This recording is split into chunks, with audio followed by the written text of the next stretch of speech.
So ayan po mga kabayan, may mga tubig naman siya dito. Pero sabi nga niya, pag bandang hapon daw, umuulan po. So isingit na po niya yung pag-igib ng tubig po mga kabayan. Kaya kumuha ng isang ganito at mag-iigib daw siya mga kabayan, para hindi daw siya maabutan ng ulan. Kaya antayin muna natin. Kasi nga, pinuntahan natin siya dahil nakita naman natin dito mga kabayan. Ayan. Oh, katulad nito, dito pa lang po mga kabayan, oh, nakita niyo po, dito pa lang po ay dinugtungan na lang ito ng kahoy para kahit papaano kapag gamitin niya ay hindi siya mahirapan mga kabayan. Tapos yung mga, dati itong mga, mayroon kami mga gamit mga kabayan na binigay sa kanya, kailangan hindi na namin halungkatin dyan, kung ano-ano mga gamit dyan. No, iwan ko kung nasaan na, yung mga kaldero ay nasira na, yung iba, no, nakakalimutan din ni Ivy mga kabayan. At sabi kasi niya noon, kapag wala siya dito, pinapasok siya dito at kinukuha ang mga gamit niya. Yan ang sabi niya mga kabayan.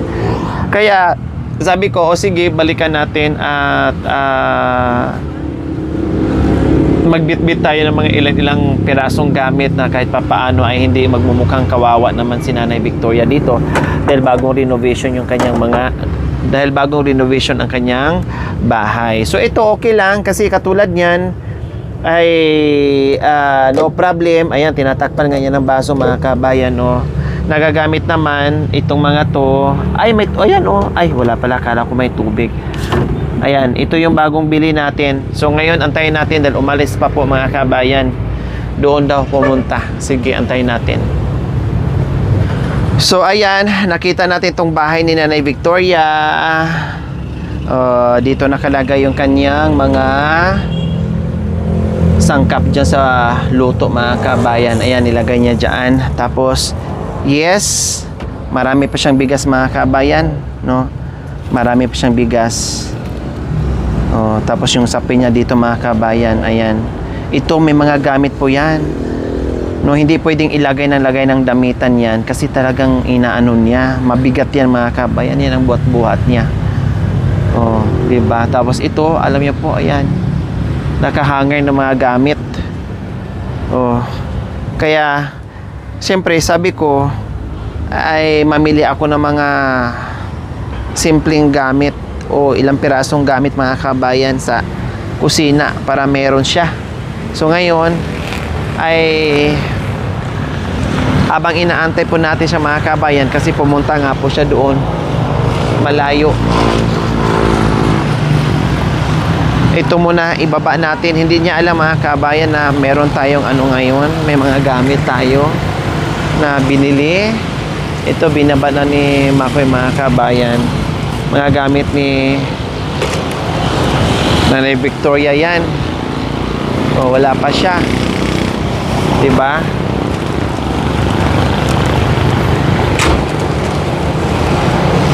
So ibaba na namin. Ito yung pinamili namin. Yes, para to kay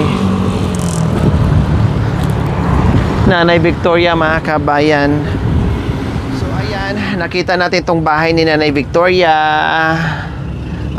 Dito nakalagay yung kanyang mga sangkap dyan sa luto mga kabayan. Ayan, nilagay niya dyan. Tapos yes, marami pa siyang bigas mga kabayan, no? Marami pa siyang bigas.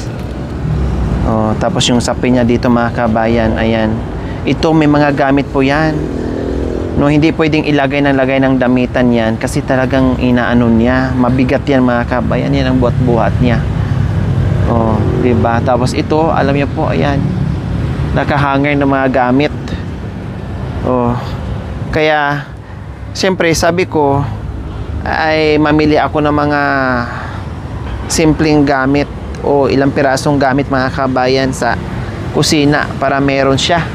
So ngayon ay habang inaantay po natin siya mga kabayan, kasi pumunta nga po siya doon malayo. Ito muna ibaba natin. Hindi niya alam mga kabayan na meron tayong ngayon, may mga gamit tayo na binili. Ito binaba na ni Makoy mga kabayan, mga gamit ni Nanay Victoria yan. Wala pa siya. Diba?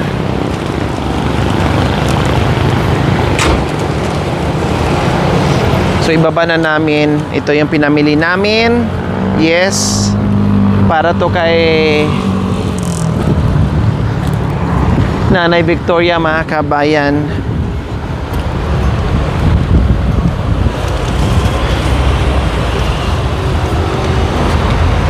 Yan, kompleto na yan. Kahit pa isa-isa, hindi naman pwede mamili tayo ng bongga, mga kabayan. Kasi yung iba nga na pinamili namin noong nakaraan ay hindi ko na nakita yung iba. Hindi ko alam kung nasira na, hindi ko alam kung nanakaw ba talaga, hindi ko alam kung pinasok dito, hindi ko alam kung ano na nangyari. Basta sa ngayon po, mga kabayan, ay binilhan natin ng iilan-ilan na mga gamit, para naman kahit paano po, mga kabayan, ay magiging maganda lalo yung kanyang bahay dito na merong mga kagamitan. Magugulat yan siya mamaya, mga kabayan, na meron ng mga gamit. Ito, katulad nito. Nasaan ba yung kutsilyo na bili natin? Ay nako, speaking of kutsilyo, mga kabayan, nahiwa ako kanina. Saan na ba yun? Baka mamaya mahiwa tayo ulit. Nakakatakot.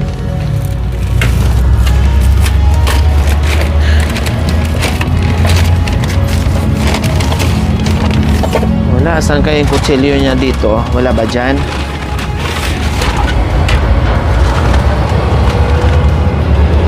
Ayan, so ito, dish drainer po, mga kabayan.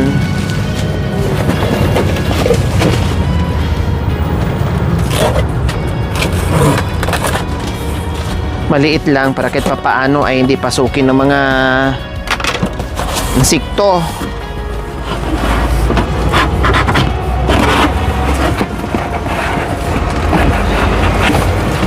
Ayan, tulad niyan, dish drainer.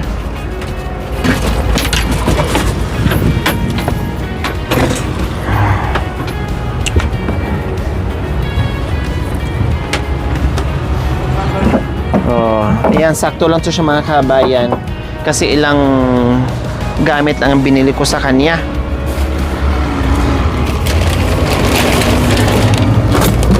Katulad dito, isang ano lang. Katulad nito, mga kabayan, isang pinggan lang, mga kabayan, na malaki pang kanin. Tapos ito, tinatlo ko na nga dapat nga dalawa lang to, mga kabayan, pero tinatlo ko na, baka mamaya may bisita siya, hindi natin alam. Tapos ayan, pa isa-isa lang. Ayan, pa isa-isa. Then may tasa din para pang kape-kape niya, mga kabayan. Ayan, tapos syempre hugasan na lang niya to, mga kabayan.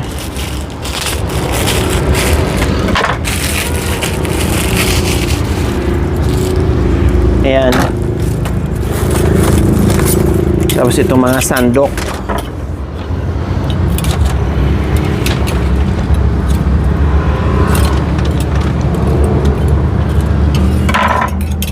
Habang wala siya, ayusin natin.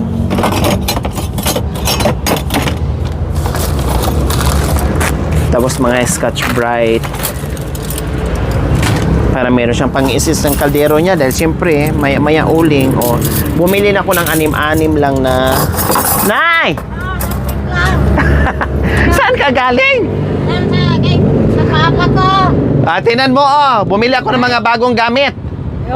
Nagulat ka ngayon. Ay, bumili ka ulit. Siyempre bumili ako ulit kasi ayaw ko naman na wala kang gamit.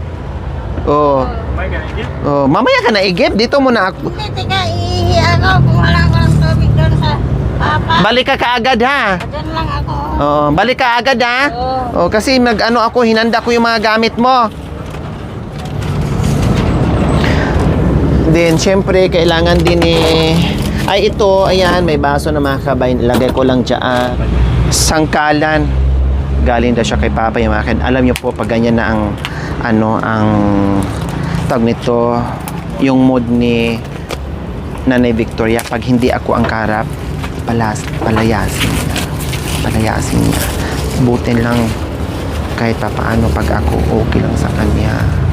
No problem, nakikipag-usap pa rin siya. Pero pag iba, ganyang mood niya, Hindi na pwede. Kaya na. Ang ginawa niya.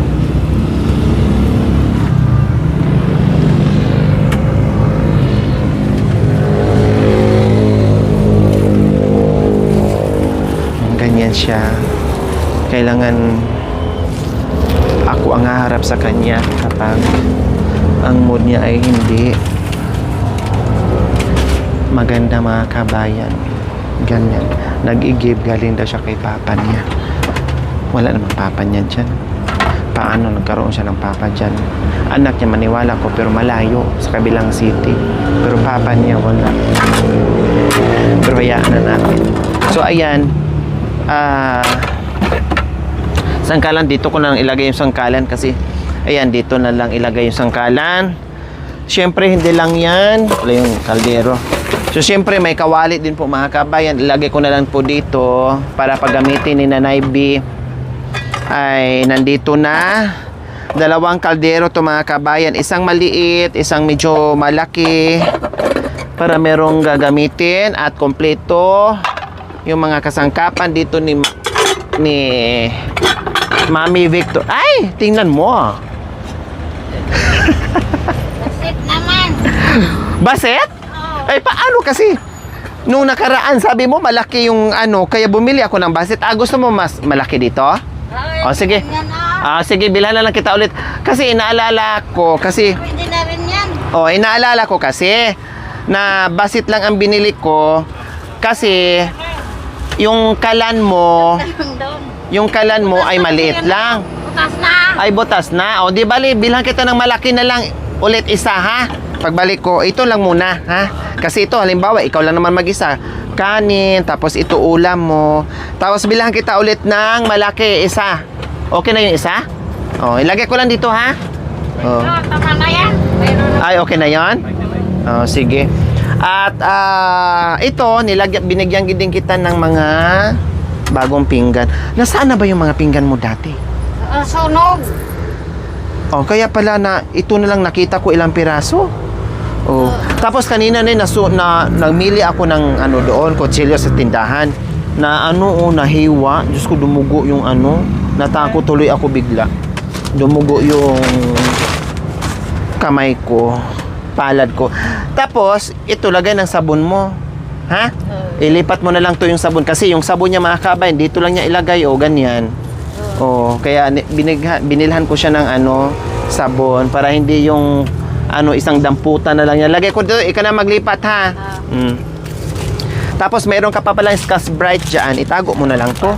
Kasi mayroon ka pa pala dyan ang dalawa. Lagay ko na lang dito. Ha? Lagay ko na lang dyan. Tapos, binilhan din kita ng termo kasi para hindi ka maya-maya Maya-maya.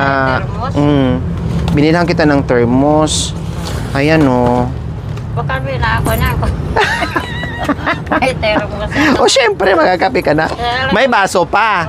Pero bumili ako ng tasa. Ito lang gamitin mo, ha?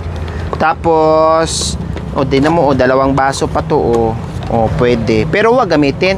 Ito na lang kasi may tasa naman. Lalamig ba kung tanggalin yung baso? Hindi siya lalamig. Ay, Oo. ganun din. Ganun din. Parang lock lang niya ba? Kailang pwede mong gamitin. Masaya si Nanay V kasi sabi niya, makakape na ako, hindi na siya mahirapan kasi meron na siyang termo. So, ibalik ko lang dito sa kahon or ilagay ko dito? Ilagay ko na dito. Yan. Di ba? Tapos, syempre, para hindi ka mahirapan, mayroon ka ring takuri. Ayan. Opo. Ayan, binilhan na kita ng takuri, Nay. Para hindi ka mahirapan ba.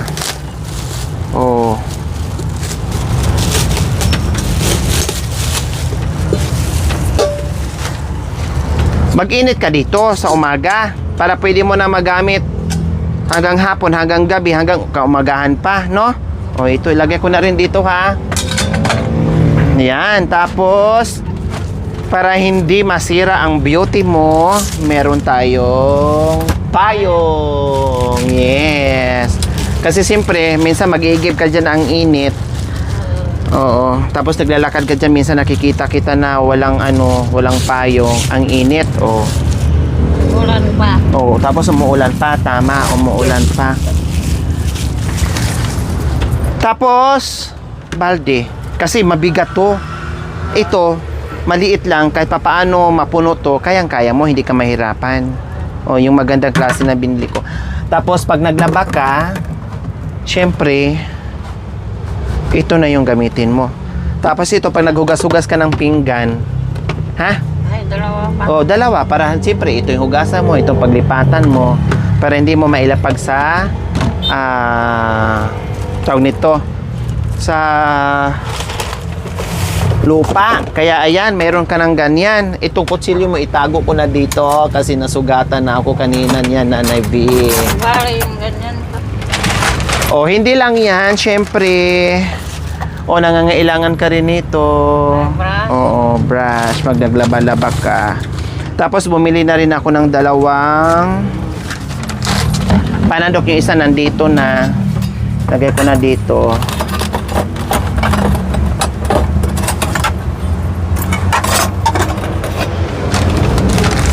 Tapos, sa ano, mayroon ka pa dyan? Wala na. Wala na. Na? Naubos na? Ito, tabi mo lang kung kung wala na ha, pag nasira yung tabi mo lang.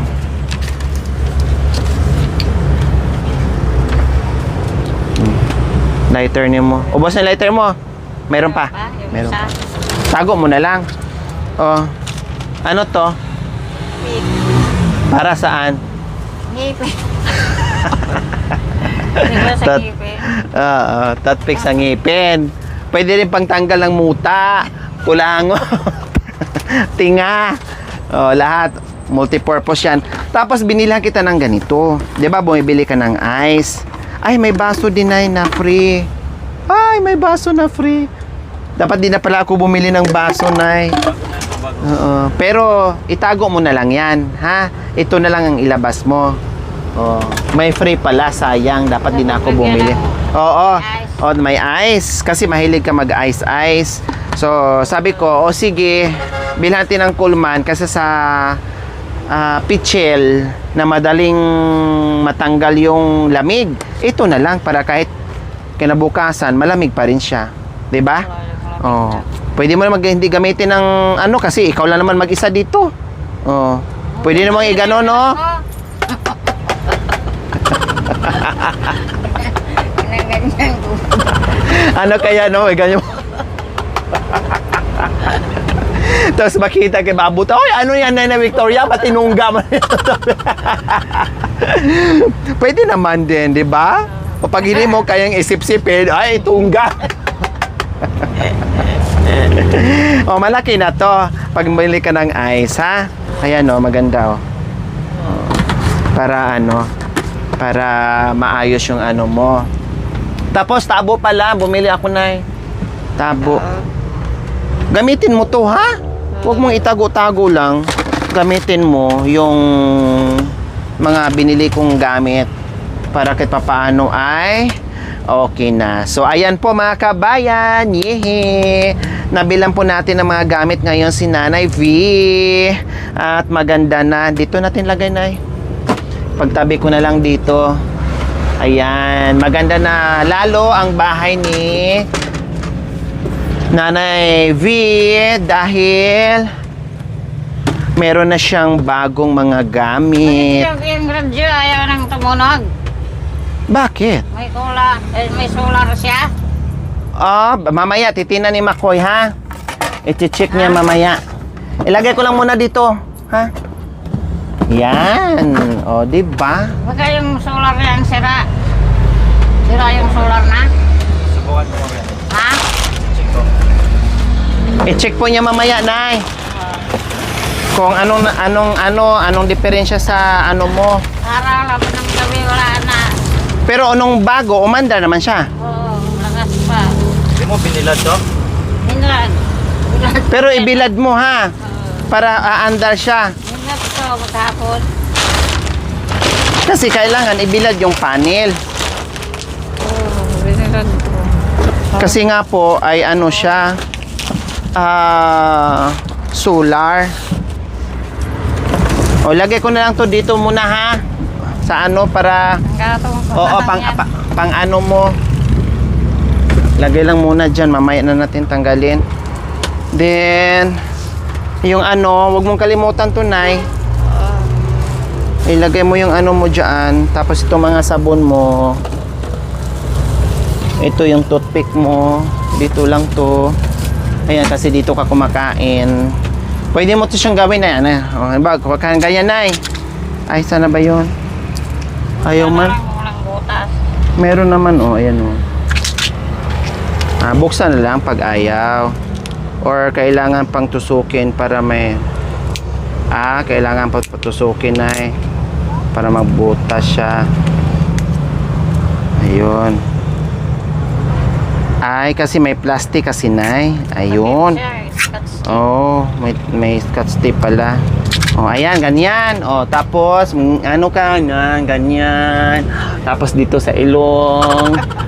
Tapos pag muta ka, ganun din.